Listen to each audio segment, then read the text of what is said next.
Hello everyone, this is Sandeep, sophomore from Jain University, Bangalore, and today we have with us Syed Ibrahim. He was a student of class 2020 and a gold medalist pass out from Jain University, Bangalore. And I'm very thankful that he is with us, sharing his journey and a few preparation strategies with us. Hi Syed, can you give a brief introduction about yourself? Hi, this is Syed Ibrahim. I'm from Kanakpura, Bangalore. Currently, I'm working as site reliability engineer at PhonePe. So I love reading novels, going for swim, and watching Netflix and stuff. Apart from that, I spend my time working on Python projects, especially OpenCV. Um, I have done a Udacity course on image recognition. So I tend to work on OpenShift projects very much. So if someone is interested, you can collab with me. Can you share your journey with us, right from first year, and how did you spend your college days? Um, Going over my journey about engineering. So uh, let me start from beginning. So when I started, it was a very confusing moment per se. So um, I came to college and there was no one, there was everyone from other state, and I felt left out. And I didn't know where to go and what to do. So that's the time. And I think initially, my first year, I spent exploring what needs to be done, what needs to be learned. There's so much about CS, I didn't know. Second year and third year have been very crucial for me. I think I started to explore and dive deep into the CS world. Um, and Yeah, I found out what language I'm comfortable with, what technologies that I love, and then I started learning it and building small projects around it. And eventually, even my mini project and final sim project were around those itself, and it made me grow my skills and contribute to open source too. What are the few checkpoints you could make for a fresher so he could enhance in his career? See, there is no roadmap as such, but there are few checkpoints that you can take into account. First year is usually for exploring, so you need to explore all the branches out there, not just CS, all the branches. You need to see what you're interested in. You need to, if you are very sure that you are going into CS, then you need to check into what all options that CS offers. Take your time, don't deep dive anywhere. Just go through all the options, take a list, read about them. See, if you are going into CS, then there are many things like artificial intelligence, web development, and networking, etc. So you can read about them, see if that interests you, what interests you. I am sure that no one will be having a single answer after that. So you can have a list of few shortlisted ones. Then you can try to go a little deeper into it and not worry much first year. I don't think you should suddenly go somewhere and it's like a huge leap. So then, second year, eventually your branch starts. They start teaching you about core computer science subject, etc. So at that time, you need to be you need to chart out like what they are going to teach you and what you need to learn or you on your own. So see if you have explored your options by now. Hopefully, you might have like 2 3 options. Say you might want to learn networking and web development or Android programming. So take one, start learning about it, give it some time, see if you're comfortable. If not, um, try to have a gist of it, then move on to something else, see if you're comfortable with it. So don't waste your time here and be very careful with choosing. So this will be your second year mostly. At the second half of the second year, You should be able to know what you like Python, or you like network, or you like something Android programming, or some bitcoins, cryptocurrency, or something else. Then you start deep diving from third year or at the end of second year, and you start learning more about it. You start doing your projects, etc. And in third year you're completely into it, since at the end of third year and fourth year you'll be doing your mini project. So uh, if you are full adept in this technologies that you like, it will be very helpful for your project and future as well. So um, see, this is a very rough checkpoint that I've given, but I cannot assure that everyone will have same checkpoint. See, as for someone it might be different, for others it might be different, depending on what your uh, learning capabilities are, what your habits are, etc., etc. So many factors come into effect. So that's it. My suggestion apart from this is, while you start learning something, try to create a mini project, very small projects. Projects help you um, design stuff and learn more about it. You end up stuck somewhere, then you go read about it, then you explore it, then you understand more. So that's very helpful. How do you see tutorial hell? Like there are some students who take some courses and do certification and they don't have any skill. So how to overcome with it? I hope that you asked some similar question like this. So the thing is, see, whatever tutorial etc. you're doing, YouTube has everything for free. So you can just go to YouTube. You can go through Google, and there are many websites, W3 schools, etc. So you get everything for free. See, you do courses. I'm not against taking tutorial, paid tutorial for certificates. Only thing is that if you're taking a certificate, be sure that you have the skill. Just because you want a certificate, you take up a tutorial and then you put it in your resume, it doesn't help. Anyone who is taking an interview or any or wherever you flown, they will obviously come after your skills. If you have a certification in Python and you don't even know how to print in Python, that's basically useless, right? So that's the thing. And the thing is that, see, if you want to learn Python, take a tutorial or go to YouTube, wherever you want, wherever you're comfortable with. Start learning it.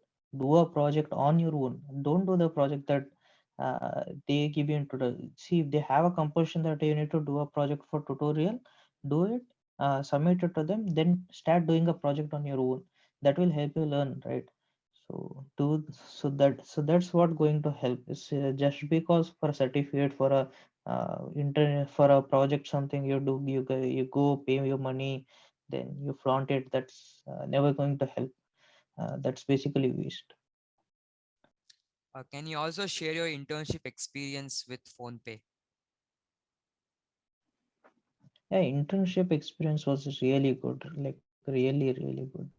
You're assigned to a manager, and your manager guides you through everything. Then they uh, let you know what you need to learn. They will give you projects, and you do the project on your own, and you're eventually going to present it to a team. And some of the projects do also end up in production. And it's been a very fun and joyous journey at PhonePe. I've had a lot of support, lot of fun time, and this time it was, as you know, Corona hit. So I think 1 or 2 months I spent at office, and then I had to work from home for internship too. I think it was challenging for everyone. And yeah, before came, I got full-time offer from PhonePe. Now I'm working as a site reliability engineer here. Is competitive programming is a necessary task? It depends on what you want to do. If you are going to pursue software engineering as a career, or if you want to pursue site reliability engineering, DevOps, or if you want to do data science or AI, so that is a first criteria. If you want to get into software engineering, then yes, you need to be good at competitive coding. It I won't say it is a compulsion, but yes, it's a good skill for a software engineer. And data structure, though it's very important. The thing about competitive coding is it opens up your uh, thinking ability for how to grasp a question and then answer it.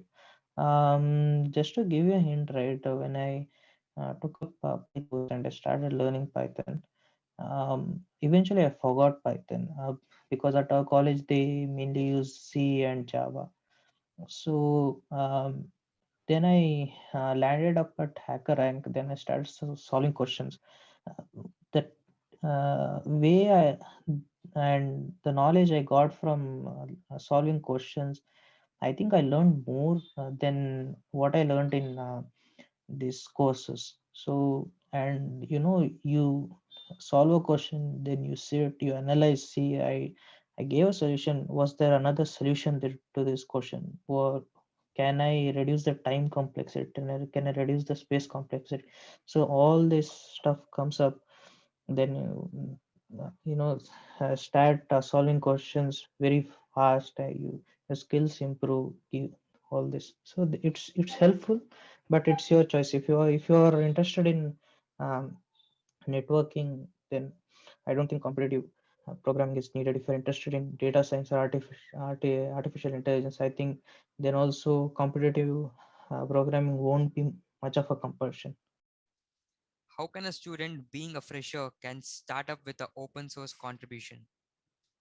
That's a nice question. Uh, See, it's very tricky. There's no one who is going to hold your hand and say, you need to start from here. My suggestion will be that, you know, s- go to GitHub, start exploring GitHub. Probably you might be good at Python or Java or something. So there'll be a search by topics. So search through that, go through the project, see if any projects interest you. Take that project, try running it locally. There will be usually steps to run it locally. See if you find some issues that you might want to solve. Well and good. Usually I have seen most of the first time contributors, what they do is when they find some interesting project and then they try to follow the steps to deploy locally, they see that some step is missing. So their first contribution starts from there and then they move up. So that's a very good start by contributing to readme. But contributing to readme is necessary, not contributing to grammar of readme, but the steps, etc. Apart from that, sometimes you find issues which are marked beginner friendly, so you can check out for that. uh, that will also be helpful.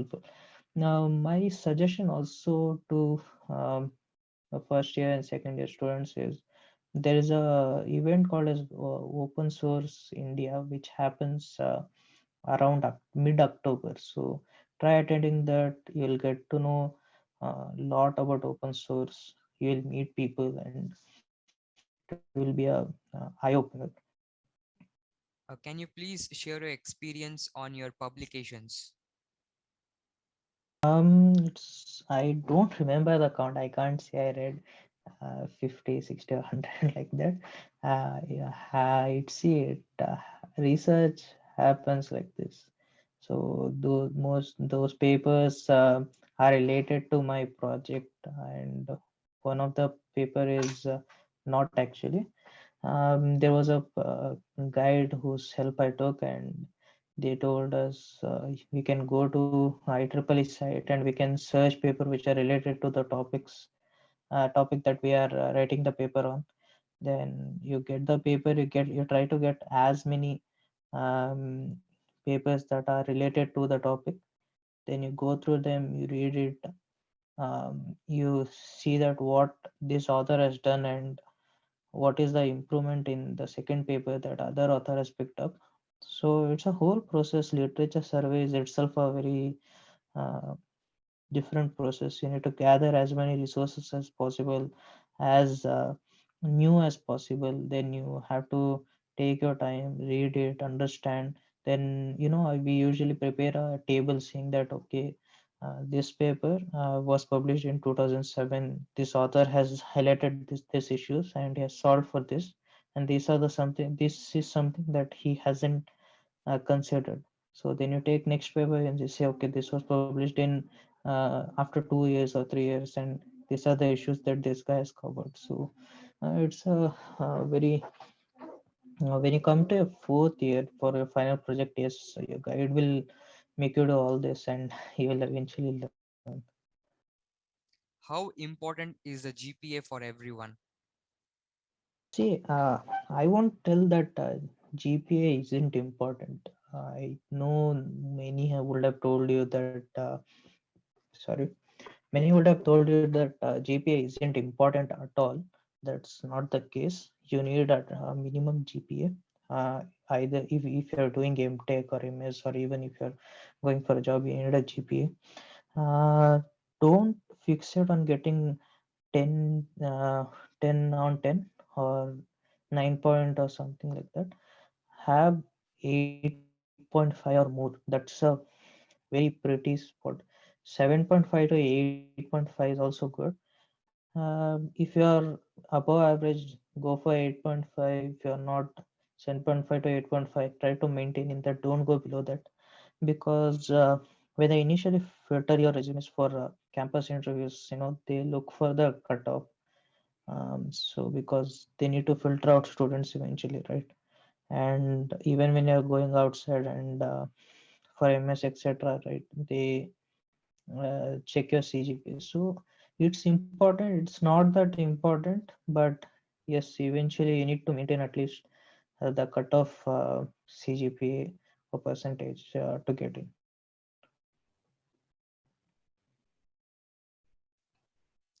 So, any final tips and strategies for everyone out there? I I'm not going to pinpoint on what mean to phone pay, but yeah, some of the things that you need to work on. You need to work on your skills, improve your skills, try to maintain your CGPA. Don't think that it is a waste. And other thing will be that when you go for an interview, be self-confident. Don't be overconfident. Be self-confident about yourself. See, this year, a few of the juniors contacted me for suggestion for interview. I told them that if they ask you something and you don't know, don't panic. Just be confident. And if you really don't know about something, tell them that, yeah, I don't know about this. That's fine. That's completely fine. They don't expect you to answer all the questions. See, um, y- try to explore the options, see what you want to become. Just because you're in CS doesn't mean that you have to become a software engineer. There are many things in CS itself. There is a DevOps engineer, software engineer, network engineer. There is data scientist, etc., etc.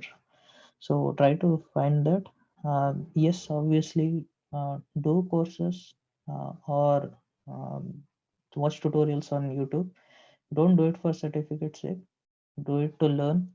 When you learn any programming language, go to HackerRank, LeetCode, etc. Try to improve your skills. When you solve the questions, take your time and analyze what answer you have given, what better you could have done, and always do a mini project on any skill that you have done, so that it will help you improve, learn more and more things. And whenever you go for an interview, be confident, don't panic, and showcase your skills. Don't bluff. So yeah, altogether this was a very wonderful session with you, Syed, and yeah, I hope even you enjoyed too. And also, guys, if you have any other queries, I'll just link up Syed's LinkedIn ID in the description box, so you can just contact him. So yeah, thanks, Syed. Bye. Thank you so much. Thanks for having me.